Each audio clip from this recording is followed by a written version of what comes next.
Приветствую, доброго времени суток всем, кто меня видит и слышит. С вами, как всегда, Гарги. И это уже 12-я заключительная серия второго сезона «Пираты Черной Лагуны».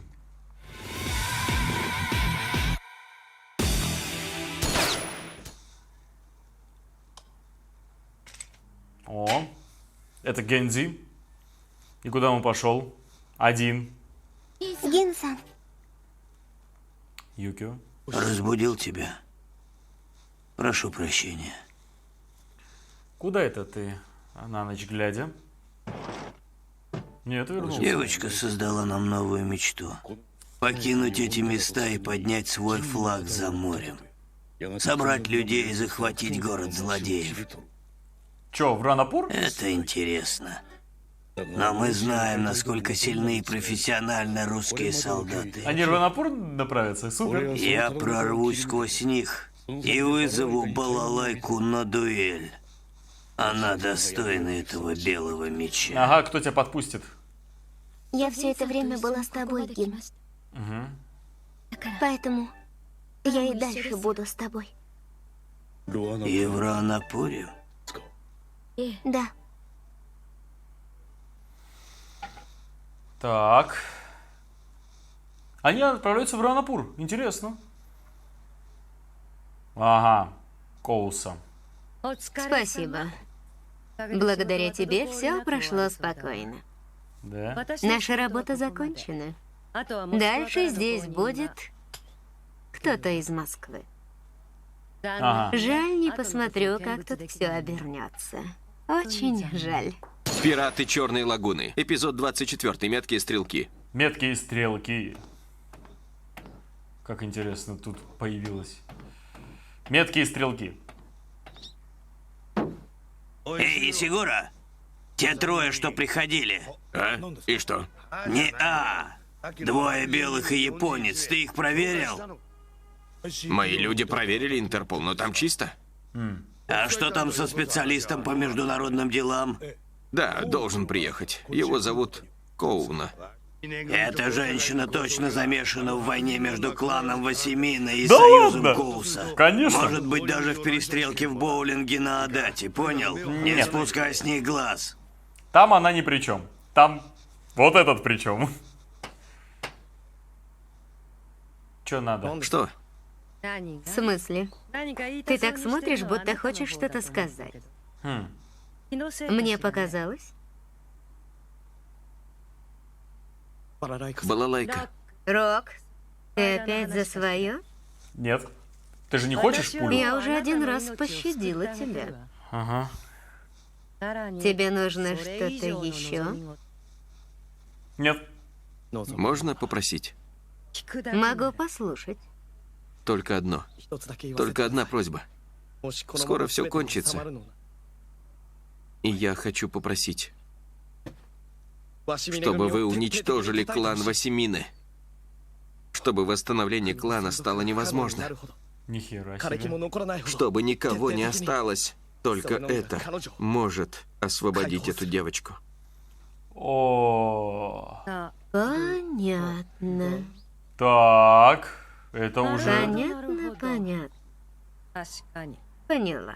Единственный способ вернуть принцессу в нормальную жизнь. Ну ты злодей, Рок. Правильное решение. Из тебя получится хороший злодей. Да. Простите за задержку. Простите за задержку. Вы, наверное, устали от разговоров. Не волнуйтесь, это и в наших интересах. Давайте начнем с чистого листа.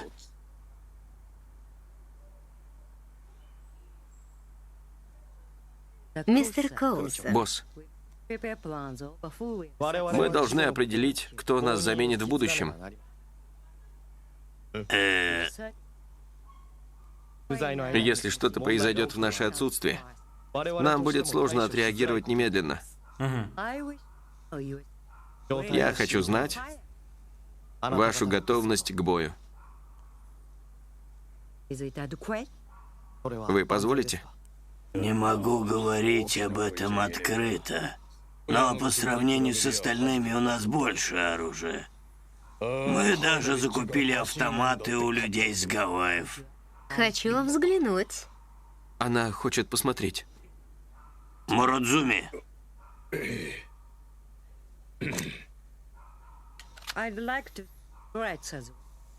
И патроны тоже.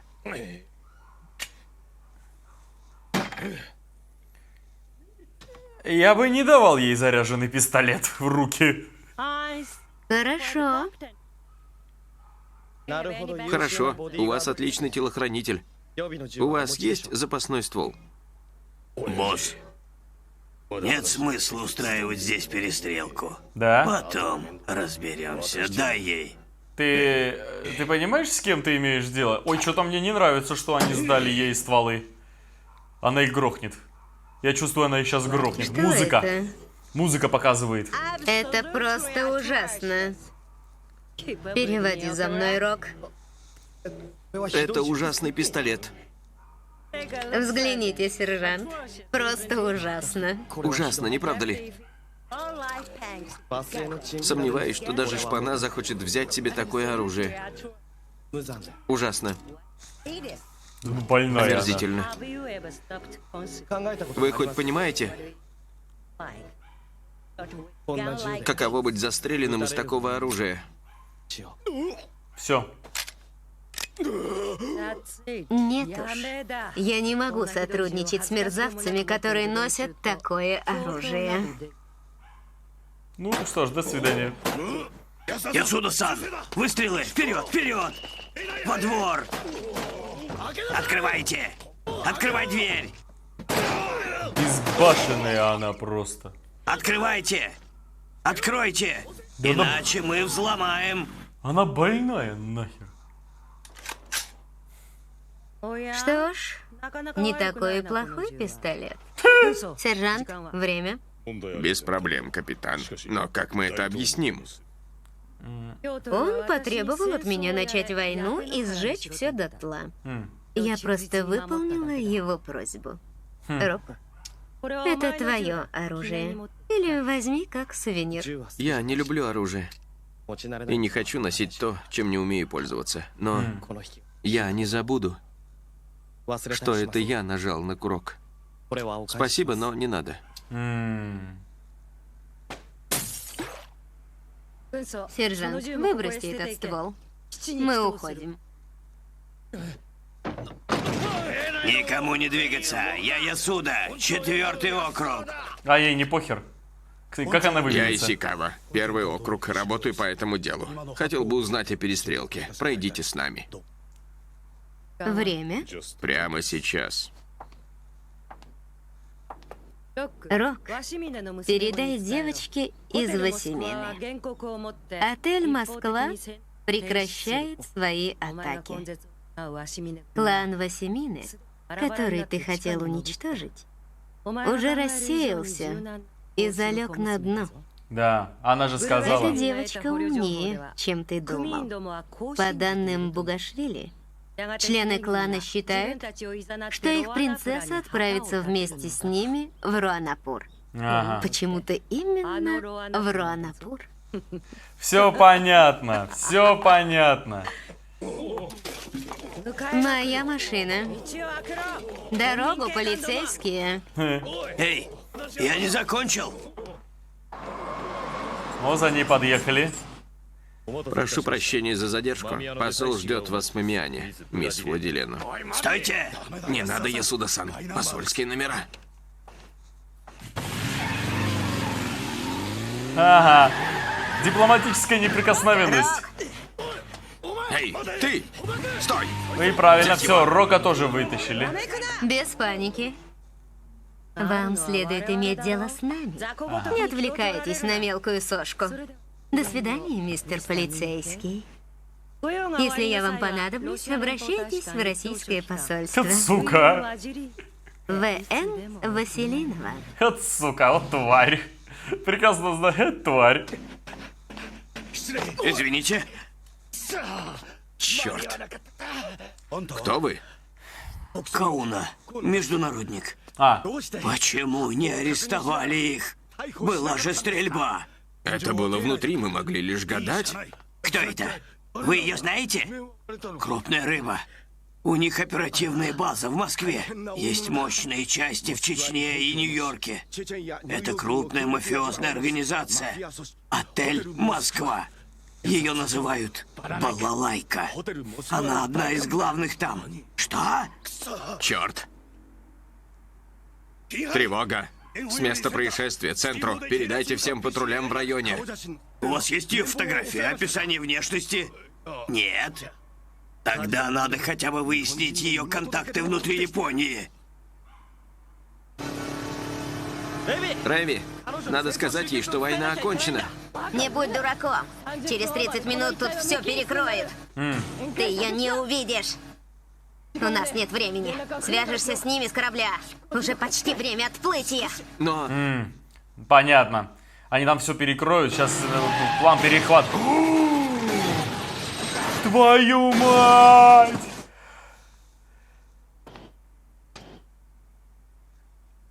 Блин, Акадзима-сан. это что, совпадение? Юкио, Понятно, это не совпадение.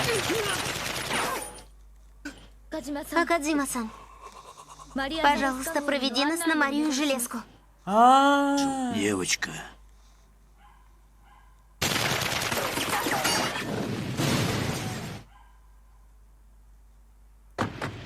О боже. Черт, не может быть. Его взяла в плен школьница. пираты Черной лагуны. Блин, ну, Рэви, серьезно, вот, блин, я в тебе разочарован. Ты водишь машину? Я же бандитка. Юкио, а что там за разговор насчет взятия Ранапура? Я стою в тени, как ты сказала. Но оттуда мне больше видно. Разве это не интересно? Отель «Москва» объявил о конце войны. Хватит. Хватит, А серьезно. чего стоит обещание балалайки? Юкио, Как можно верить бешеной собаке, которая обманывает, предает и плюет на обязательства? Твою мать, она в чем-то права.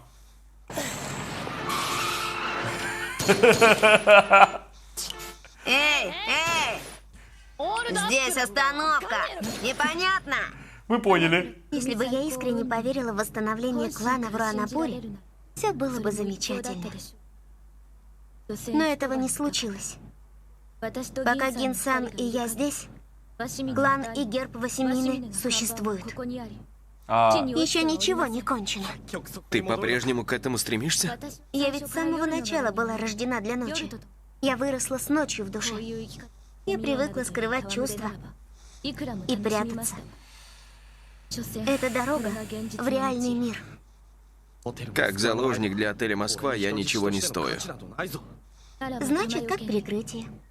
По крайней мере, я хочу, чтобы ты видел, как это кончится. Тебя ничего хорошего не ждет. На руинах растут цветы. Ты забыл, Акадзима-сан? Мы якудза. Черт. Мария Зейрска. Операция завершена, товарищи. Возвращаемся в Ранапур. Домой, ура, погнали. Девочка. О, а вот и Рэви. А ну отдали моего Я друга. вас не упущу. Она обиделась. Девочка. Первыми мы не сдадимся.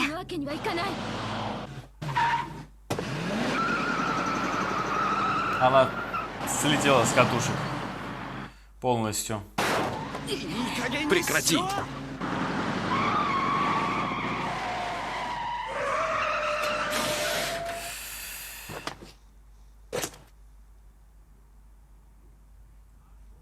Рок, я тебе говорила. Она уже живой мертвец. Рэви, Я слышала, что союз Коуса разрушен из-за внутренних противоречий. Но та, кто предала и убила Цугео Бандо, нашего босса, жива. Глава отеля «Москва» Балалайка. Жить честью, блюсти справедливость и мстить за попранную честь — наш долг. ты ничего такого не должна. Это лишь слова. Блин, серьезно, ну правда. Вот этот. Пожалуйста, Отойди с дороги. Гин-сан.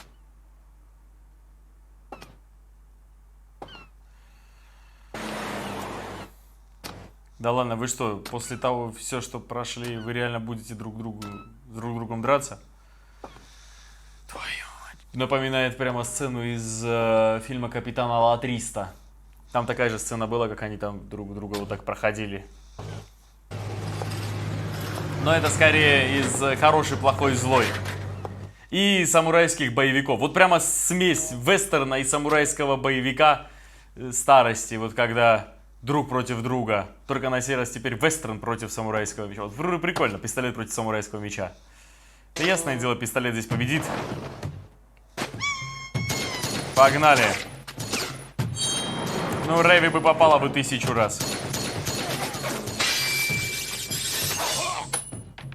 Ну, конечно.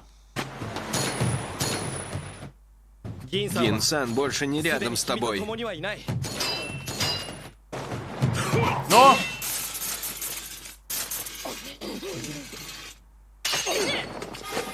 Ну? Почему она его не подстрелила, а? Могла же.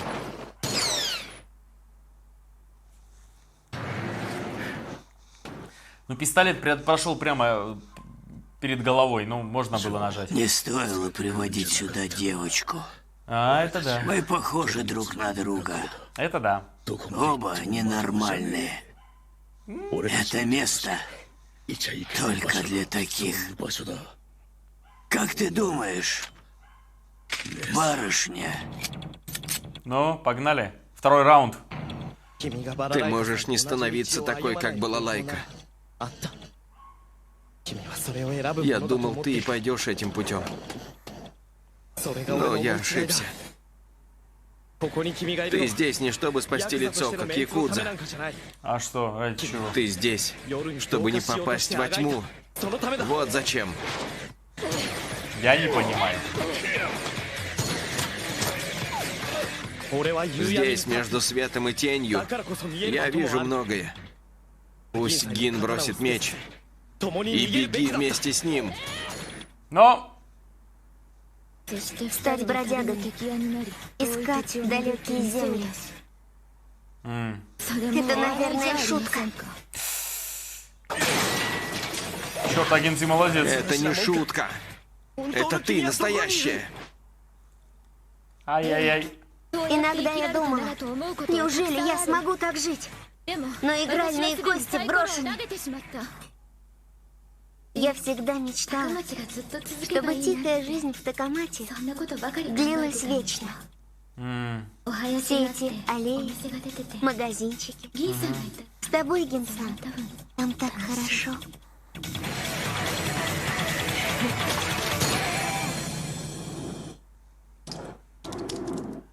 Это кто-то кого? Кто кого?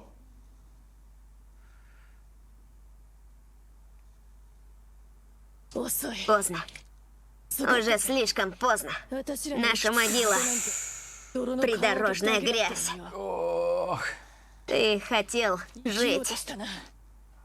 Промахнулся.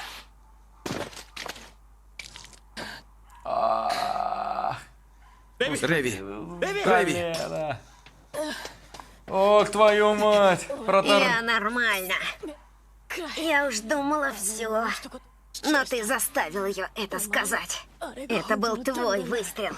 Если бы не это, я бы сейчас лежала там. Не разговаривай. Сейчас будет больно. Потерпи. Вытяни ногу, Рэви. Я перевяжу. Почему? Зачем ей меч? Почему все кончилось так? О-о. Ты врала самой себе, что хочешь этого, Чё? но не смогла себя обмануть. 11. 11 человек убиты по моему приказу с той ночи, когда я бросила кости. Обалдеть. В нашем городе полно таких.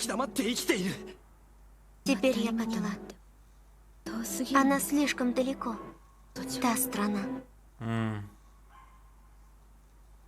Прости за все неприятности. С ними покончено. Не смотри на нее, Рок. Будет плохо. Она что, перерезала себе глотку? Твою мать! Я не могу это сейчас объяснить. Если честно, я серьезно. И у меня немножечко это... Господи, она прямо над Гензи умерла. Это ты, Рок. Я тебя 100 лет не видел. Как тот фальшивый китайский паспорт? Пригодился? Видимо, они Удачи. не успели. Я знаю. Люди, как игральные кости. Мы бросаем себя вперед. Ты знаешь, что за француз это сказал? Жан-Поль Сартр. Философ-экзистенциалист. Но я предпочитаю... Сделай дырку в том, кто кладет 5 яиц в 3 корзины. Вот так. Да, точно. Как вернетесь, у нас есть работа. Послезавтра надо кучу оружия доставить. Ладно, пока. Наш рейс, приятель. Погнали. Я... Честно сказать, я нифига не понял. Ну что ж, дорогие друзья, чтобы разобраться хоть как-то в философии этой серии, вообще в философии Юкио, как персонажа, потому что персонаж на редкость уникален, мне пришлось зайти в интернет и прочитать кое-что про экзистенциализм. И я мало что понял. Нет, но если серьезно, вот, например, вот принципы экзистенциализма. Вот сейчас по ним пройдемся и... пройдемся также по сюжету всей этой арки и посмотрим на Юкио как на персонажа согласно вот этим принципам. Так как она постоянно говорит про Жана Поля Сартра, это француз-экзистенциалист, к которому и принадлежит фраза Люди, как игральные кости. Мы бросаем себя вперед. «Принципы экзистенциализма». Первое. Применительно к человеку его существование предшествует его сущности. То есть, свою сущность он обретает по ходу существования. Человек делает себя сам. Он обретает свою сущность на протяжении всей своей жизни. Так вот, согласно экзистенциализму, человек формируется всю свою жизнь. Согласно, вот зависимо от событий, которые происходят в его жизни. То есть, сущность человека сперва такая лысая. Вот человек есть мозг, и все, что в него входит, вот из-за того он и потихоньку начинает состоять. Что касается Юкио, по факту, что она знала? Она знала хорошую жизнь. Знала? Знала. Но также она знала, что она потомственный представитель клана Восемины. Знала. Ты забыл, Акадзима-сан? Мы якудза. Черт. Она жила постоянно с очень мощным человеком, очень мощным, одним из бойцов, ее телохранителем. И она свято уверена в том, что она, как человек, который прожила жизнь, вполне может, скажем так, поменять абсолютно ее. Потому что если стоит окунуться в другую среду, она подстроится под нее. Вот как-то так, это вот это означает. То есть все, что ее до этого формировало, как нормального человека-философа, но она также убеждена в том, что если, например, поменять обзор, скажем так, своей жизни, она подстроится умственно, морально. Второе. Существование человека – это свободное существование. Свобода подразумевается не как свобода духа, а как свобода выбора, которую никто не может отнять у человека. Как правило, люди избегают осознавать, что они свободны, предпочитая жить как заведомо в мире, не подлинно. Как заведено в мире, не подлинно. Знаете ли, какая ситуация? Она всю свою жизнь, вот, например, в школе, как она жила, пряча себя под маской. Такая фальшивая вежливость. Я думаю, мы все с этим сталкиваемся, чтобы мы думаем что-то о другом человеке, но нормально с ним общаемся. А, например, про другого мы типа говорим, да, вот так, так, но у нас есть свое мнение. Например, вот есть кино. Вот есть кино, и мы хотим его посмотреть. Нам он понравился, но всем остальным он не понравился. И бывает момент, что ты промолчал, чтобы не показаться каким-то. Вот такой момент. Как это относится к Юкио? Свобода выбора. она выбрала спокойную жизнь, но она в тот же час поменяла свое решение и вошла в этот мир, от которого ее хотели оградить. Но она сделала это по своему выбору. Она сама это сделала. И причем ничего не предвещало это, но как только она узнала, что что-то происходит, вот что люди, которые были верны ее отцу, были верны всей ее семье, погибают ради того, чтобы их клан жил, она попыталась взять на себя ответственность. И, кстати, между прочим, из этого выходит третий пункт. Существование человека включает в себя ответственность не только за себя, но и за окружающих, поскольку мир, интерпретируемый свободой, есть целостный. Решая, как поступить, человек выбирает быть таким или другим всему миру и себя в нем. Вы понимаете просто, а? Если человек меняет свое мировоззрение, он меняет также мир вокруг себя. Вот это очень интересно. Она вошла в тот мир и поменяла себя. Она поменяла себя, потому что она взяла ответственность за людей, которые готовы умереть за нее. А она, как истинный лидер, давайте честно, она не стала, так и не стала лидером, но она хотя бы были предпосылки того, что она станет очень сильным человеком. Эта девочка умнее, чем ты думал. Потому что у нее есть честь и понимание того, что люди, которые готовы за нее умереть, также ты должен быть готов отдать жизнь за них. Жить честью, блюсти справедливость и мстить за попранную честь – наш долг. Ну, я это так понимаю. И 4-й пункт. Временное и конечное существование. Человеческое существование – это бытие, обращенное в смерть. Человеческое существование – это бытие, обращенное в смерть. Вот так и закончилась ее жизнь. Вот этим и закончилась ее жизнь. Но, подождите, тут маленькое примечание. Тем не менее, разные экзистенциалисты по-разному относятся к вопросу, является ли смерть моей интимной возможностью. Как показала Юкио, имеет. Но это в ее понимании. Покончила она с собой. Почему она это сделала? Почему? Она проиграла. Невозможно смыть с себя позор. Она решила взять на себя эти правила игры, и она последовала этим правилам игры до самого конца.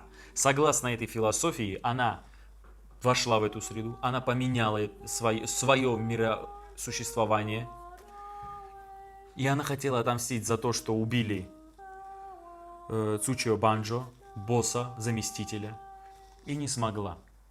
Под ее эгидой был Гензи, который также погиб. Весь клан Восемины расформировался, она его лично расформировала, чтобы спасти этих людей.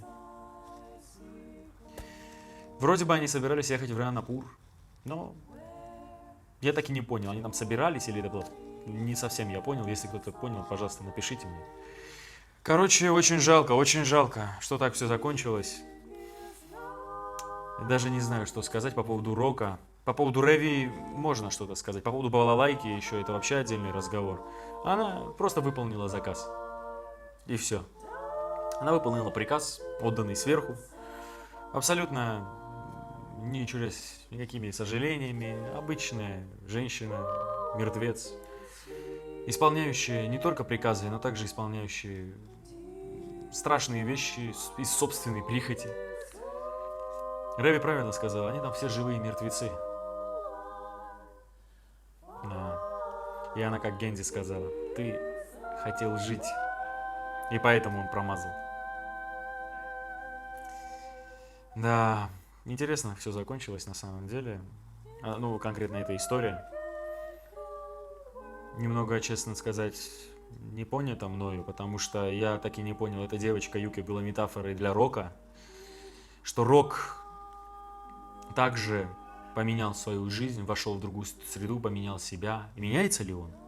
Вот, скажем так, Юкио, такая знающая философию и очень умная ученая девочка, она, возможно, быстрее разобралась абсолютно в своей голове, в своей душе, в своем сердце и приняла то, кем она стала.